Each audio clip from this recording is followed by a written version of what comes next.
Now, if you guys have followed my channel for quite a while, lucky has probably know that my favorite show of all time is Survivor. Again, if I was counting reality shows, Avatar: Last Airbender would be my favorite, but if I was just counting, shows in general, Survivor would be my favorite. It's a show I got into randomly 15 years ago when Survivor Gavum aired like its 7th episode, and I've been obsessed with it ever since. I always look back at scenes, I always excited for the new season to come out. Like, I'm a huge Survivor fan too. I even watch a lot of international seasons, like Australian Survivor, the South Africa, even Philippines, and even the UK.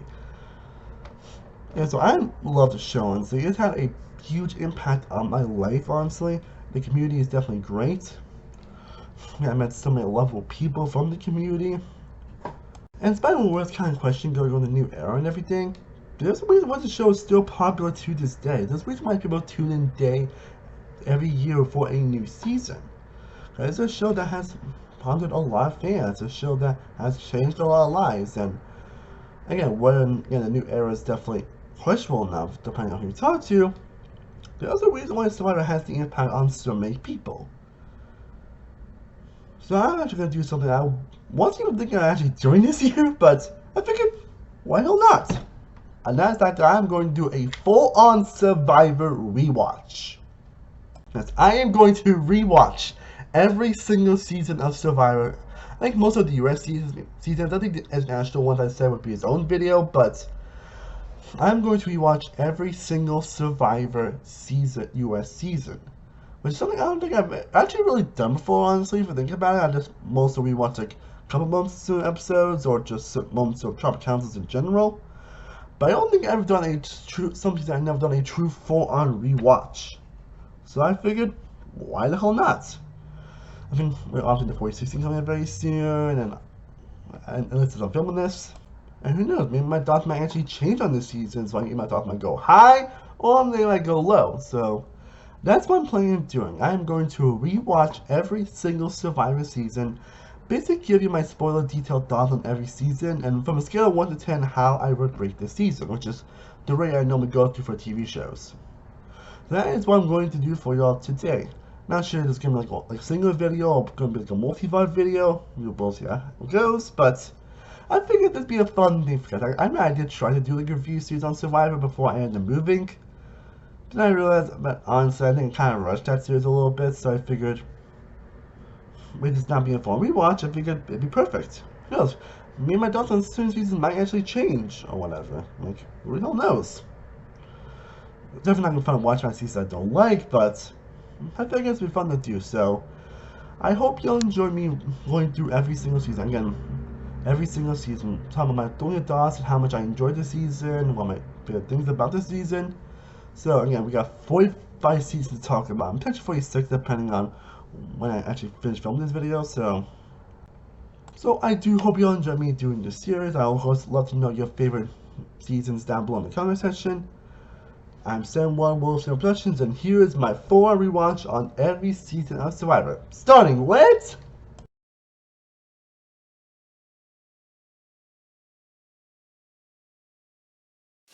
Survivor Borneo. Man, it's crazy that the season aired 24 years ago. In May 31st in the year 2000. I feel like, damn. And we had a simple concept of having 16 contestants that are tasked to be left survive in a remote area with minimal tools and supplies, where they must compete in challenges, to vote each other out, and in the end, someone will win the $500,000 prize.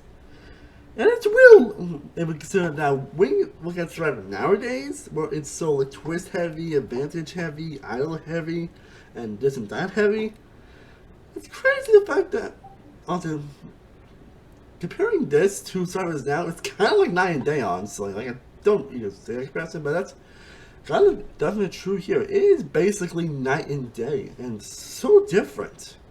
So whereas there weren't any idols, there weren't any twists, there weren't any advantages. It was just 60 contestants, straight on an island for 39 days, and set to compete to win $1 million. They'll win challenges, win war or immunity, they'll go to Tropic Council to vote someone out, and in the end, someone will win $1 million. and we get some crazy mayhem, and we'll get contestants from different walks of life interacting with each other. And again, that's what made the season so interesting to watch. And it's not hard to see why, and honestly, when you look back at the first season, it's not hard to see why the show blew up when it did in year 2000. Again, does this first season have growing pains? Yes. But I'm not trying to, but that's kind of normal for any first season of reality shows. They might have some growing pains, where they might be figuring itself out. I mean, it happens for any first season of any show in general, honestly. Well, they might have even the best season might have at least a few growing pains, or a few, not sure like what they really want to do with these characters, or the show and all that stuff. And that's kind of true of Borneo. It does have some growing pains. Mostly comes to the directing and the editing, and a few things that end up not being relevant. Them actually having chats that shows the actual money and doing job council. But really, like in Borneo, it is not hard to see why the show blew up when it did in the year 2000. And after rewatching it, I can still see why. I can see like someone watching the show for the first time in the year 2000 and being blown away by seeing these contestants from different parts of life survive on an actual island and compete for $1 million.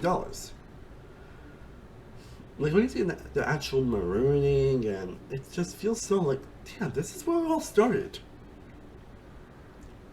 Oh, I've seen these 13 players compete. And also a lot of people also say Borneo is one of the best seasons still to this day, and honestly for good reason, because I think Borneo is still a great season.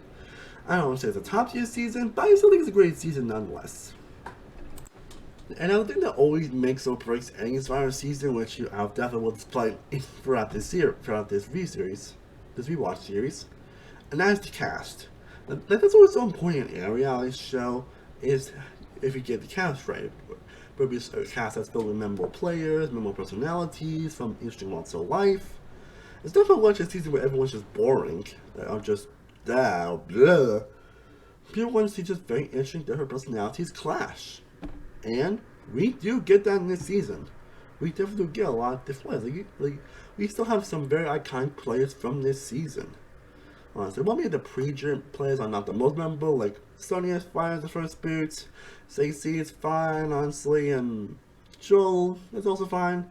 And Joker also has his moments, and Ramon has some moments, and BB had an interesting downfall. And then there's Gretchen, who also has some moments. And pretty much everyone for the final 9 are all memorable players, all have great memorable characters and moments. Again, there's Greg, who of course had that cook in the film moment in the season, and to this day, people still want Greg to return. Like, I think I called so many times to return, but he never did. And he's still a very memorable character to this day, especially his reaction when he gets voted out. Jenna Lewis, again, not the most memorable here. I think she's a little more memorable in All Stars, but she still has a moment, especially in the final 9 episode, which we do feel bad for not getting a videotape from home. Jervis is also a fun character with very humorous moments. Colleen was one point America's sweetheart for a good reason. Sean and his outfit strategy. Seahawk, along with who had some pretty badass and just interesting moments, along with her Rand Stink speech, which is still the best jury speech in Survivor history, but we'll get to that in a bit. Then you got Noah's person plays by Rudy Bosch, may he rest in peace, who was just an incredible character all around, someone that has many humorous and great moments throughout.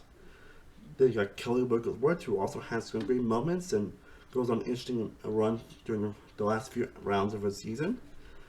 And of course, you got the man himself, Richard Hatch. Richard Hatch. Guy who will always run around butt naked. Again, definitely will not fly in modern day, that's for sure. That's for sure, considering an incident of a season that we'll get into, but Richard Hatch is still one of the best characters to be on Survivor. He was iconic for a reason. You know, people didn't really want him to apparently win when the season aired, but he is so iconic, so memorable, so great, so hilarious. Has a great relationship with Rudy throughout the season. You just can't help but enjoy him whenever he's on screen, at least on this season. Again, depending on how he's in real life, especially nowadays, you can quite question that, but I'm going to talk about how he's been treated on this season. And Richard Hatch is still a fantastic character. Also, the cast is definitely pretty good on. So I don't think there's like a true dud on this cast, and that's how you know it's great when you don't have anyone's actual dud on the cast. Like, you know, when you have great cast for it, and you get the players I said will fine, at least have their moments. So this is like one of the few seasons where I don't think there's any like true duds on the cast. And again, there's also focus on the survivor aspects. Like, do you remember when Survivor actually focused on the actual survivor aspect? Me either. I'm sorry about that, but yeah, it's no secret that Survivor doesn't focus much on Survivor nowadays. It does, but it doesn't.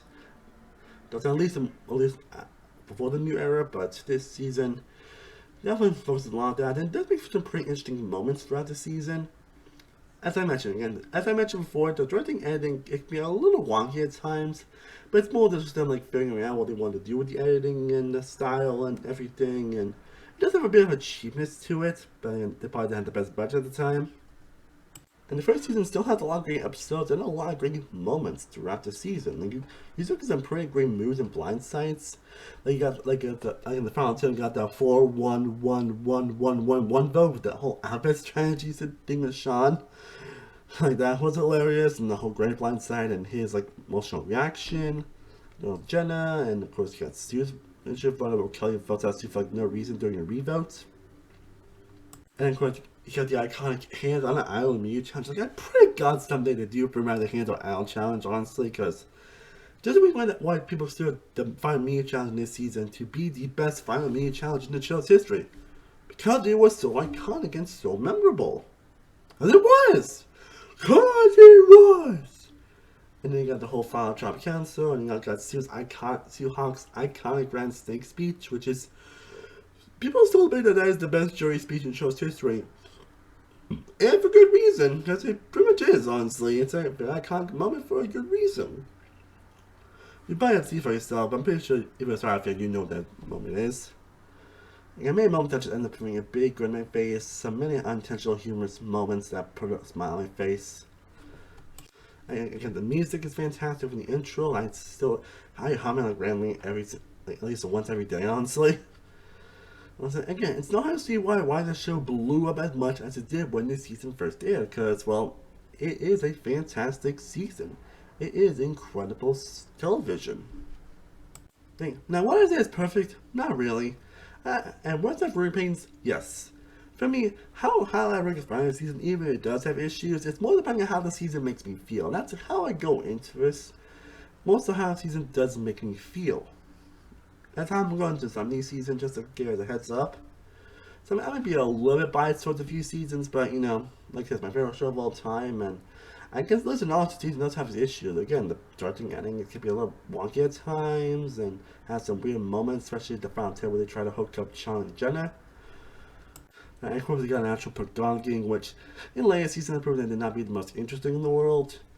Again, it's one of the shows that was still finding itself. It was a show that was still figuring itself out. And he also deals some pretty awkward moments, but they're good kind of awkward moments. But again, I still think Survivor Borneo is still a great season of Survivor. I still do hold this season in such high regard. This also is one of the rare first seasons of reality shows where I actually would recommend you watch the first season. You don't say that a lot of reality shows. Like I say maybe Amazing Race, I would say that, but like Big Brother, obviously Big Brother, that season was definitely a show, and the challenge, and also Hell's Kitchen. You know, I wouldn't even say that about Hell's Kitchen, honestly, even though I think it's a solid season. Again, the first season reality shows, you gotta make sure you get them out right. But sometimes they may not be the best to look back on, but I can only say that Survivor is one of the shows that I do recommend you watch the first season if you ever think of getting into the show. Because I think it is a fantastic season. And it's started a reality show that's still going to this day, and for a good reason. And yeah, my favorite moment will be the Supermass page. If I pick what is my favorite player this season, which I'm probably going to say for this video, I always debate whether or not Richard or Rudy is my favorite. Because I love both these characters, they're two of the best characters in the show's history. But I think I'll lean a little bit towards Rudy, honestly, because he had a lot more humorous moments, but I still think Richard's a satisfying winner, honestly. A good first satisfying winner of Survivor. Unfortunately, we're never going to see him again, but it was definitely a good win. He's still a good winner, that's for sure. And again, my least favorite part would be Stacy, but even though I think, again, like I said, she's just fine, honestly. She doesn't do anything that like bugs me or things are total dud, so I'll give that. So yeah, Borneo, I think it's a fantastic season. That's good. I'm giving it a 10 out of 10. I think it's definitely one of the best seasons of the show still, honestly. Even despite for his growing pains. I do recommend if you're into Survivor, I would definitely recommend at least watching the first season at some point. I don't know if the first season I would say you do watch, but I do recommend at some point. So, that's my discussion of Borneo. Now let's get into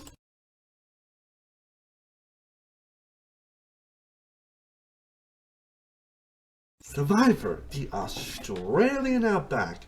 Hello, mate. Oh, mate. I'm about the Australian Outback. That's my derivation of Australian accent. I'm not even sure if I'm doing it right. I'm afraid Australian. It's offensive. Anyway, Survivor, the Australian Outback. The second Survivor continuation, and a season that basically built upon everything involved in the first season. Does that mean set in the land of Australia? And a season that's, despite the fact that it does start to tear up towards the end, I still find it to be a very interesting season. I still do definitely enjoy the show as a whole, honestly. Enjoyed the season as a whole, honestly. Again, this was definitely a time where I was definitely still trying to find this stuff, unfortunately. Because this is probably the only season to have actual 42 days of Survivor. Yeah, 42 days. 42 days. Yeah, the only season to have, mind you again, the only season to have 42 days. And another thing where it's definitely interesting looking back on this season, especially when you consider a lot of these players and what happened to them, and the fact that they're like, but I'll get into them when they get there. But yeah, I'll get them when I get there. And again, similar to basically Borneo, the cast is pretty great, honestly. In fact, I think the cast is honestly even better than last season, honestly. So again, I don't think it's like a true death, where even the villains that are the least memorable still have their moments. They still have these like good memorable moments. Like the first two, Deb, who basically is the quintessential first bird of the season, and what you expect from a first bird to be.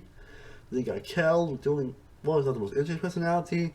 There's of course the whole like beef jerky incident that happened that people are still figuring out what happened. Was like, did he play beef jerky or not? Did he smoke beef jerky? Like what? Go on, like whatever. You got Marilyn, who definitely has her balance moments. Mitchell had an interesting job council. That's what led to his downfall. Kimmy Kappenberg, who had that amazing fight with Alicia. And Alicia had a fun drop cancel downfall. You got Scoopin, where I don't really want to explain what Scoopin has done. Honestly, I didn't even realize what he has done on Situation until like a couple years ago, but I'm just judging him based on how he was on this season when it aired before all that stuff happened. Again, I don't really want to explain what he did. I recommend you just look it up. I recommend just look it up, honestly. It's definitely not pretty. But Scoopin was definitely a great presence on this season. He definitely had some great moments, and obviously, if he ended up being the first player to get medically evacuated from the game. And someone whose definition that Survivor is pretty much real when he ends up inhaling smoke and he ends up passing out into the fire. And burning some of his hands. Like it really showed it got pretty bad. Like, whoa. Still one of the most errant moments in Survivor history. And then there's Jeff Varner, who did end up returning twice, and he did something pretty bad on his third attempt, which again, we'll get to that incident when we get to that incident, but he definitely was a great presence on this season, and again, he was the one that ended up jumping out of a challenge for peanut butter. Then got Alicia, who, again, had some fun moments. She definitely was not the most interesting character in the world, though she does have some fun personality moments. Again, that fight with Kimmy. And then there's Jerry Manty, who, Jerry Manty. And I'm talking about that, but apparently Jerry Manty was probably one of the most hated people on the planet when the season aired. Even All-Star, she was one of the most hated contestants ever. Yet not had to hear of his villain, she's now one of the most loved players out there. And for good reason, because Jerry does make a fantastic TV. Like, she has that villainous, venomous personality that you just can't help but love and adore. Just also one of the first true villains of Survivor, and every scene with her was just fantastic television. They got Nick Brown, who was probably my least favorite player of the cast, honestly. He's probably making 7th, but it's because he didn't really explain much personality, but again, still has moments, but he's probably the one I don't have much. He's the one I had the least to say about, honestly. And then you got Amber, who, for nowadays, and maybe Pastor Rob, but I'll get them more about Amber when we get to our All Stars and everything. But she was fine on this season, honestly. I didn't realize how less memorable she was in her first time, which again makes her the fact that she ended up being All Stars kind of surprising. But again, she still has some moments. Roger was definitely great TV. Elizabeth had a great moment in her relationship with Roger was pretty much the heart of the season. And then this final three, we got Keith, who is definitely a fun character and has some fantastic character moments throughout. Then you got Kobe Donaldson, who was put as a true hero in the season, even though he does have some pretty villainous moments and some pretty douchey moments, if you really think about it. But Kobe is also a fantastic character and makes for great TV. I mean, he won like 5 media challenges in a row, which is, I think, insane. He was the first. He was probably played as the first true challenge beast in the show's history, and for good reason. It was known for being the first like true dumb move, which I will talk about in a bit. And then we get to the lovely winner, the first female winner in our history, Tina Weston, who I think is a steady winner, honestly. Again, definitely as someone who doesn't have the most interesting edit, at least at first, because I didn't realize how less professional she got in the first couple episodes. I don't think she got a confession in the first episode, actually, if you think about it. But Tina was also a great character. She definitely has a great story, great moments. Again, was a very deserving winner. But therefore, you got a really great cast. And this season also did the directing and cinematography, and it does get a lot better this season. Like how sure it looks this season is just breathtaking. There are a lot of breathtaking shots in this season. And I'm just like, oh my god, this is so beautiful to look at. And again, you get some memorable moments by the season. Again, you got the whole beef jerky incident I mentioned earlier. And you got the whole like two tied votes that happened with Mitchell and Jeff for. It's also the only instance where basically previous votes end up counting against you for the vote. I mean, they did this next season, but I got that they decided to stop doing it because, well, yeah.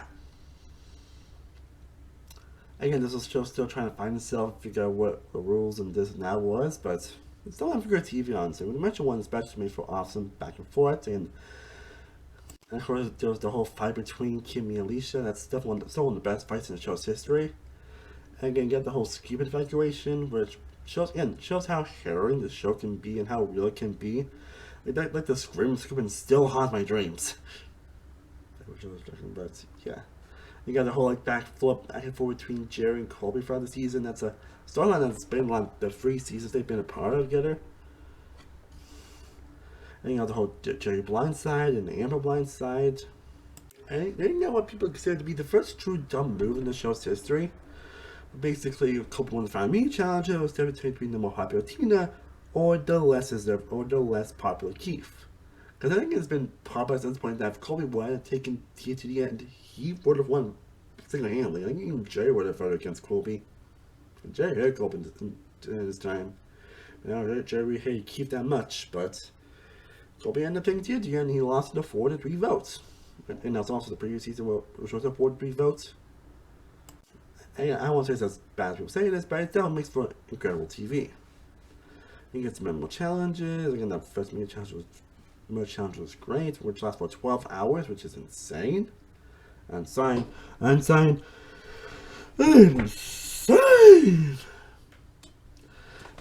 probably this is a season that I think also has the most returning players out of any season, honestly. Again, I don't know, Tina came back twice, Kobe came back twice, Amber came back twice, Jerry came back twice, Varner came back twice, Alicia came back once, Scoop and Kimmy came back once. Yeah, there's one like 5 other people. Yeah, 9 out of 16 people have came back in 3 earlier seasons, which is insane, honestly. But it shows how popular Australian Outback is as a season. A season that has a lot of very hilarious moments, really expands upon Borneo. For the longest time, I always debated whether or not I think the season is actually better than Borneo if I really think about it. But I think after actually rewatching it, I would say Borneo is just slightly better, but I think it's because I think it drags towards the last. I think the last few episodes drag, and it's because of the 42 days. I think the finale also kind of drags too a little bit. I don't think it's like the worst finale, as something probably make it have to be, but I can definitely see why, at least because of that. Honestly, again, my favorite ones probably would be the Scoop and evacuation. That probably be my favorite mode of the season, and then if I pick my favorite player of the season, I probably would go with Kobe Dawson, with Tina and Jay being close behind. But yeah, I would give Australia back a 9.5 out of 10. A great sophomore season. A great sophomore season to the show.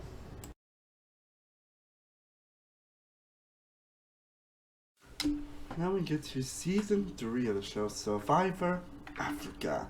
Africa.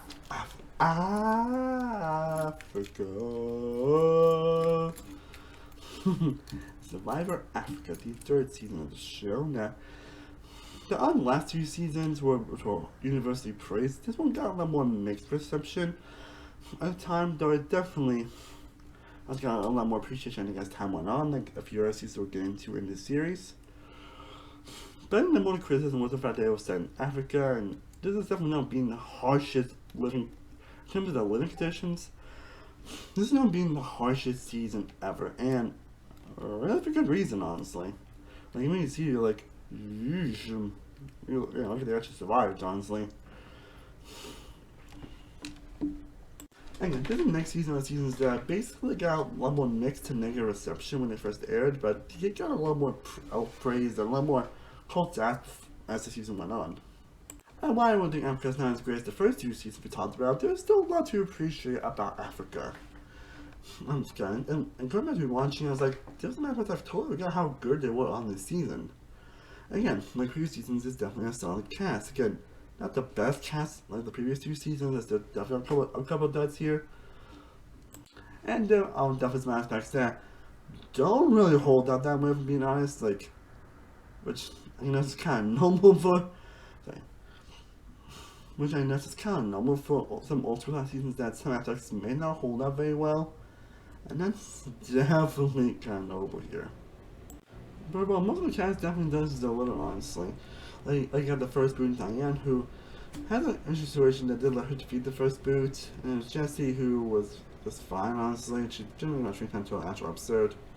Then you got Cora, who is the most interesting character, but does go in a very interesting way, which I'll talk about. Linda, who was definitely like Nora before Nora, yeah, what's what you like to be, but he's that kind of crazy, aerogenic, insane type of goofy female character that we sometimes do see on Survivor, and I don't know why I'm always stuck with those type of characters. Maybe because I'm more stuck with people that have just crazy energy, but she definitely brought a lot of fun to this show, honestly. And it was Silas, who definitely was someone that definitely had a lot of interesting elements this season, and also kind of will let him to be the first instance of someone throwing a challenge to get rid of him, but again, we'll get into that. There's Lindsay, who also goes down a very interesting way as well. Clarence, who has some pretty just crazy moments around the season as well, especially in the first episode. Then there's Kelly, who pretty much people been wanting Kelly to actually return for quite a while, actually. Honestly, I did a lot of times, but I think she was definitely set to return in future seasons, but it never happened. And I don't see a lot of potential with a Kelly return, honestly. I actually wouldn't mind, honestly, her returning. And there was Brandon and Frank, who... yeah, I mean, more so Frank than anything, but I never really cared for Brandon and Frank. And there's Kim Powers, who I definitely still enjoyed a lot more here as well. Who's someone I definitely did enjoy a lot more on this rewatch. Same with Teresa, who was also a great presence to watch, and Shane Jr. in terms of second chance.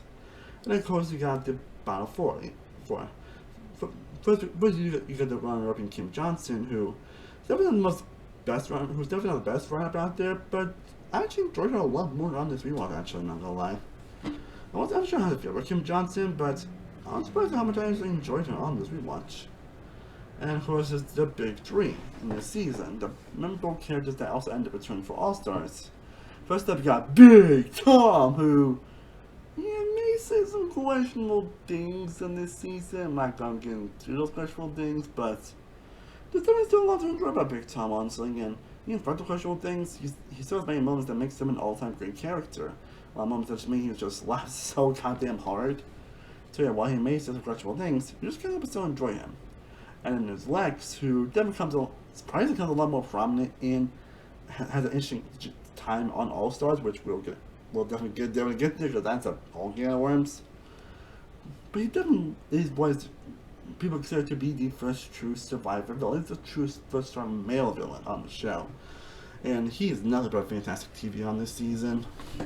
And so many stand-up moments, especially him, especially with his attack towards Kelly and final 9 from the Rose votes, which that was reset, but it was reset, but she chose towards someone else, and then that's him now charged towards Kelly, which is just a fantastic episode and fantastic TV. But he's just a great character, and although he definitely would have won his main to the end.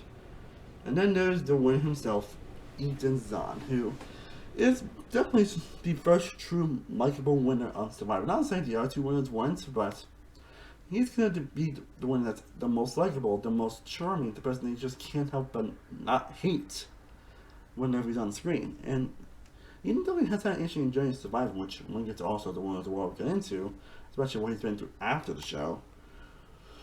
But yeah, he's the first true likable winner. Where that's really all I can really. It's definitely easy to be honest on his first time run.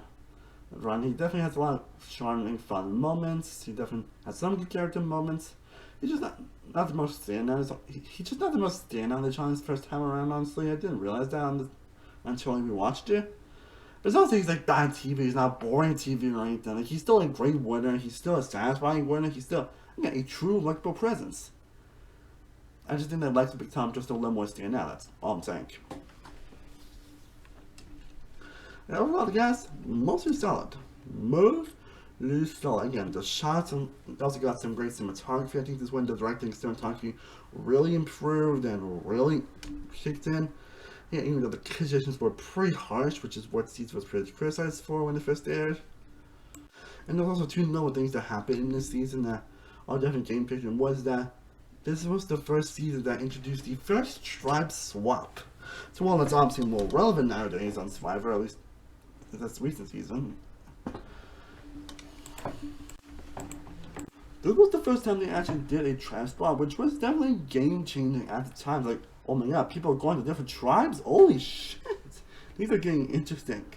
And in that same episode, it also led to the first ever challenge show, where basically someone actually tried to throw a challenge to try to get rid of someone. And this is funny, and it's also Ethan. And it's funny because also Ethan did just also try to get rid of Salas, who definitely wasn't the most liked person on the, who was one of the people that got swapped and definitely wasn't the most liked, so he started doing that just to get rid of him, and that's what happened.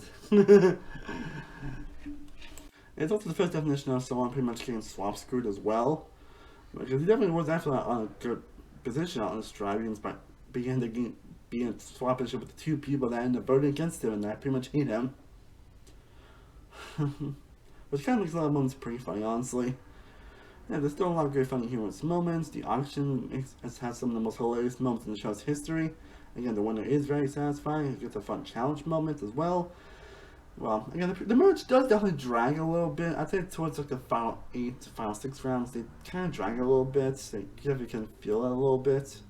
Which, you know, sometimes can happen, but this is a case where you definitely do feel it a little bit. And I definitely felt it a little bit.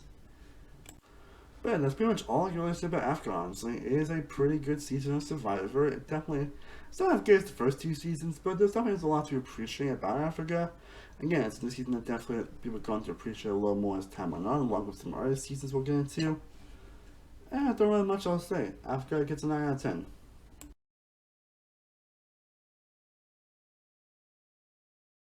And now we get to, in terms of a perception, kind of a similar season that is Survivor Marquesas, Season 4. A team that did have a similar reception, where it wasn't as loved as when it first aired, but has got a lot more appreciation. Honestly, I want people that didn't really care for Marquesas when I first saw it, honestly. Even when I started being such the first time, I never really cared much for this season, honestly. So I think if you saw the rank started ranking actually in 2018, like after Adam Yaros, I think I had the season like at the bottom, honestly. So I don't think it was a bad season, but I just never found anything like popping out of this season, if that makes any sense. Like pop, pop, pop, pop, pop, pop, pop, pop, pop, pop, pop, pop, pop, pop, pop, pop, pop, pop, pop, pop. But I think as time went on, the more I look back on the season, especially after this recent watch, I'm not pretty high on my cases. So I wouldn't say it's like a top tier season. It's definitely much better than Africa, honestly. But I definitely do appreciate season so much more on this rewatch. And there are definitely some great aspects of this season. So again, you got another interesting cast. A definitely odd type of cast, honestly. But overall cast that instead of having some unedited players and not the most interesting characters sometimes, there's definitely again, so far the cast for seasons, that would have been pretty good, honestly. So I want to say that again, minus some aspects did not hold up pretty well, but again, it's kind of normal, and this one doesn't as bad as the previous season we talked about. But let's start with the cast. First up, we got the first boot in Pita, who was one more interesting and memorable first boots of the season. So I don't think I really had much to say about the other first boots. This one I just kind of do, because mostly on the way he went out, and he wasn't really considered much of a target and all that stuff, but you couldn't help but to enjoy his interesting quirkiness when he was on screen. And overall, I like Pita, honestly. If they were to do a first boot season, I hope he makes a return. Then there's Patricia, who was probably fine, honestly. Probably the biggest dud on the cast, of being honest. Just not much to really say about, honestly. And then there was Hunter Ellis, who the couple of this season that was interesting, as it was definitely worth to start with the season's started to not actually be so put-going as being after it was definitely a little bit wasn't starting to get a little bit less towards the put-going aspect, but this season really does it, because the fact that someone like Hunter ended up being the third boot of the season was definitely surprising, because not because of the archetype he is, that normally would make it pretty far in the season, and the leader and domineering aspect, but no, he ended up being the third boot of the season. Interesting. And then there was Sarah, who was fine, honestly, and aside from her romance with Rob, there's not much I can really say about Sarah, for being honest. And there was Gabriel, who is definitely that type of player that just kind of was actually there just for, not really for the game, but just for to have experience and everything, and to not want to be like backstabbing and everything, which was good enough with Lord Survivor. Yeah, I liked him having an interesting vote out, honestly, where he got voted unanimously. And it was Gina, who was also fine, honestly. Again, I don't know how I feel about Gina, for being honest, but honestly, not much I can say about her this season, unfortunately. And then we get to the first appearance from Boston Rob Memorial, who is probably the biggest legend in Survivor history, and for good reason. Boston Rob is the biggest legend in the show for a goddamn reason. Because, well, he is. He is the biggest legend in the show's history. It's interesting seeing him on his first appearance, which kind of makes me a little more surprised that he actually was considered for All-Stars, considering he wasn't even a jury member. But honestly, Boston Rob definitely stole the pre-match. He unlike one other player, he definitely stole the pre-match. He definitely had the most memorable moments, the most interesting confessionals, the most hilarious moments. Like, you can tell from his first appearance alone that Boston Rob was going to be a reality TV star, and lo and behold, about 20 years later, damn, it's been how long? And why does talking about it so fast recently? Why does, that's a rant for another day. But yeah, Boston Rob Mario steals everything he's in. Fantastic TV. There's no hard to see why he was definitely a standout character. Why he became such a Survivor legend. And then we get to John Kara, who was kind of back and forth rival throughout the pre-merge, at least when Boston Rob swapped to their tribe. And I don't know, rival was pretty fun, but John definitely was also a fun villain and a fun character. And honestly, kind of surprising he actually didn't. He's never won a couple players on this cast. I'm actually surprised he didn't make a return in one way or another at some point. Is it just me? Please don't just me. And then there's Zoe, who is probably the first instance on the character that ends up being severely under-edited, or we call now the purple edit, which also wasn't like that at the time, but I think Zoe definitely displayed some of that aspect in this season too. I totally forgot, or didn't realize that Zoe was a pretty under-edited player in this season, and yeah, she was. Now actually, I about Zoe aside from the way she ended up going out and everything, and actually turn on an alliance, but I don't have much to say about Zoe as a character. Then we get to Tammy and Robert, or the General, who will definitely have fun presence throughout the season, and with definitely fun foils as well. And then we get to Sean Rector. Again, another player that is a goddamn shame this guy did not end up returning. Like, how? I'm sorry, but how in the hell did this guy did not return? it's kind of insane actually that as great as a character he is, as final presence as he is, and has so many great confessionals and was a very popular presence, did not actually make a return in any future season. Because he definitely deserves it. I think he would definitely do great honor. Again, he was a great fun presence, has many great moments, just moments that make you just laugh in general, especially during the pre-merge. You just can't help but enjoy the guy when he's on the screen. Again, it's a goddamn shame this guy did not make a return. Plus, he also has one of the most famous confessions in the show's history. And then there's Pascal, who I didn't actually find out some of the stuff they actually ended up doing outside of the show, and again, we're not talking about that stuff, but on this season, I thought he was actually a great presence. Honestly, he definitely had some fun moments. Yeah, the relationship with Neil was pretty great, and the way he goes there was definitely very memorable. And then you get to Kathy Vapk O'Brien, who definitely was another memorable presence of this season, who definitely had some standout great moments, some moments that make you laugh, that make you smile, but goes through a pretty interesting character arc of someone that wasn't really a lot of light on the beginning, but ends up getting a much more interesting player and character the more she goes along. I didn't realize how much I was actually I wasn't expecting to actually feel so much more connected to Kathy after my rewatch, but here we are. Kathy was definitely a standout on this season. And then we get to the interesting final 2, which a lot of people never really liked, which is I never knew how to feel about the actual final 2 of Nenelia and Vesepia. I really didn't know how to feel about it, honestly, so I was hoping this rewatch would actually have a new perspective on them. And a little bit different, I have a new perspective on them. Then we have Nenelia, who is a player that I had kind of up and down about, where it's just a player that had some good moments, but a player that I'm just not really blown up in. A player I'm just not really more engaged by or enjoyed, honestly, much. Not that anything wrong with her, not she was boring or anything. It just, I can't explain it. I just never really enjoyed my side for her relationship with Pascal, and she does have moments, especially that trying to share a half mint to the tribe, which was a half eaten mint, which was I totally forgot that moment even happened on this season. And of course, she was kind of responsible for the big flood that I will talk about in a little bit, but she was fine.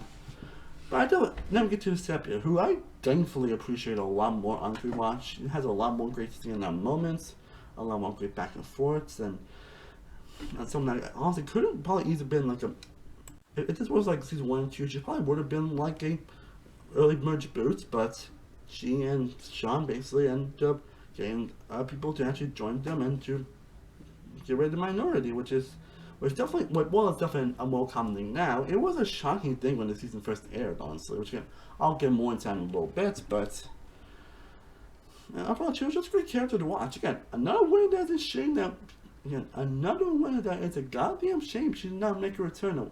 Honestly, I'm kind of surprised she didn't actually return for Winners of War, to be honest. I'm generally shocked, honestly, she didn't return for Winners of War.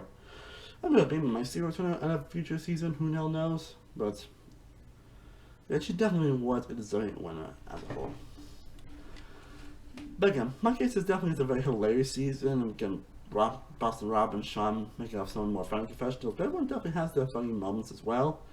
You also get a couple of game-changing moments throughout the season, like I mentioned with the Final 9 round, where basically the alliance of John, Zoe, Tammy, and Robert, along with Neil and Pascal. And just some things that happened during the Final 9 media challenges. And then Pascal were oh wait, I think you're on the bottom of that pecking order, so maybe we should get rid of the leader, John. Which again, while it's not relevant nowadays, it's definitely a game-changing aspect of the show at the time, and I don't see why people have praised this moment for being a very revolutionary moment of Survivor, and revolutionary of gameplay in general. And it makes for some really riveting TV, and just you also get some also hilarious moments, like a moment basically of trying the winning, and then they end up not actually doing something they were supposed to, and they are trying the winning. And then of course, you cannot tell about my cases without the infamous Purple Rock tiebreaker. I was gonna mention this in I just realized I forgot to mention this in Africa. That's them still trying to figure stuff out. Well, in South Africa, when there was a tie between Carl and Lindsay, they basically ended up doing a questionable tiebreaker where Lindsay ended up winning and Carl ended up winning, and they still have their previous votes that with Lindsay be voted. I think we got to mention that when I talk about Africa, but still figure out how to handle, tie votes. And this moment was so infamous, we didn't end up getting a tie vote till season 10.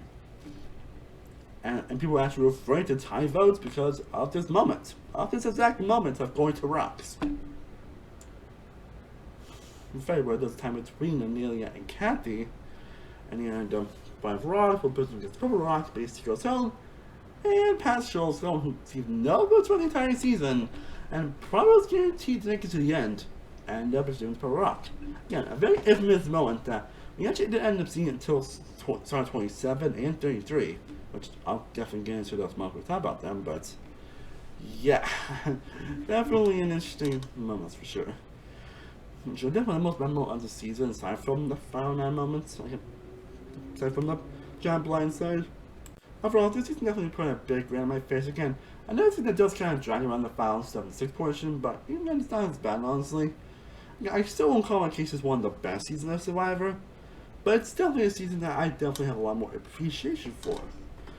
And I'm going to give it a 9.45 out of 10.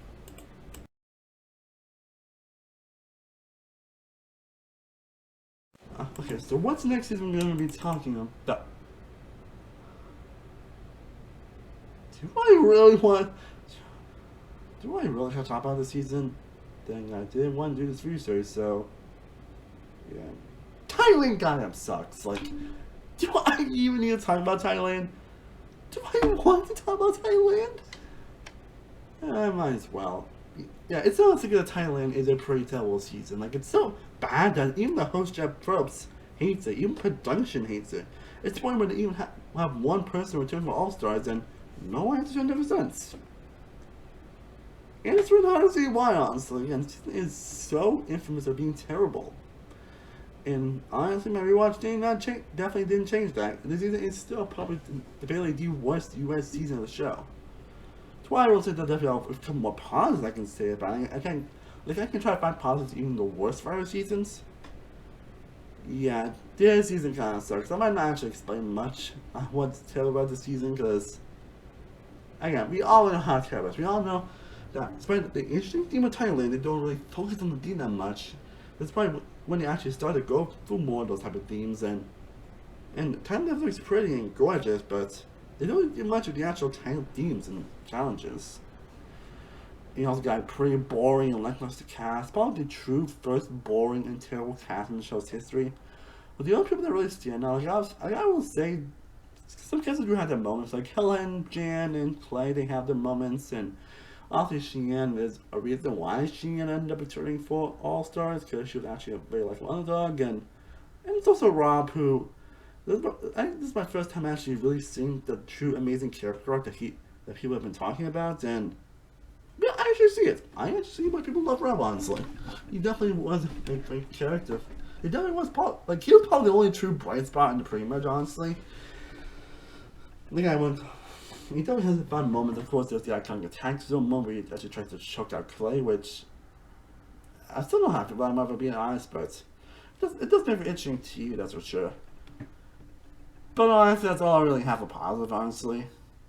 Like I said, most of the cast is pretty boring, honestly. You also got the infamous, Tanya and Ken moment, which, yeah, I don't really want to get into details of that moment, but it proves that even before anyone else, Survivor was kind of incompetent when it comes to handling moments like that. And it shows. It really shows. It really, really shows. And there's not much I say about John Raymond or Tanya, Jed, Stephanie, Aaron, who's probably one of the most nothing characters in the show's history. Ken, Penny, Jake, Ted. And of course, the winner himself, and Brian Heidick, who is the pure definition of a player that just because he may be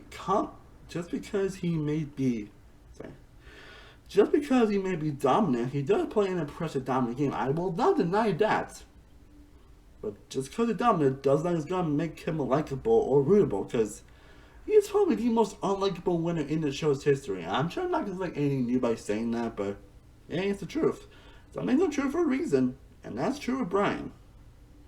He is the most unlikable winner in the show's history, where he has so many icky and awful moments and just has so many weird things say about everybody, and was a terrible attitude towards a lot of the season. Never trying to get to know anybody, but terribly socially, honestly, and assumed that this player was that type of person. Like, he seemed like Ken was kind of a racist cop at one point, which is like, okay. And that effect almost cost him the game, which, if I think his behavior actually almost cost him the game, where it almost lose, well, pretty much lost him like Ken, Penny, and Aaron's votes with the end of over Clay, who was displayed of being the first, who is displayed in this season of being the true first biggest go in the show's history. So when that basically is just like dragged to the end. So basically just taken and dragged to the end and having no inequity. And yeah, it's not hard to see why. Not hard to see why. I probably have one of the few winners of any reality show I've seen where I don't have anything positive to say about it, where I generally hate, because you find it hard for me to actually truly hate a winner of a reality show, if I'm being honest. Like, there's definitely a couple winners that I do hate, but it's one of the winners I do just flat hate watching. And rewatching this season just really affirmed that he is the worst winner in the show's history. And of course, there's also the fake merge thing that happened this season, where they end up not merging and finally they end up just living at one beach, which kind of screwed Cheyenne, which ended up letting her be voted out. Anyway, do I really need to talk about? Yeah, Thailand's terrible. Thailand is terrible. Why wouldn't say there are a few? I will say there are still a few positives I can say about it. Both when it comes to the occasional character moments, there's not much in general I can really say positive about Thailand.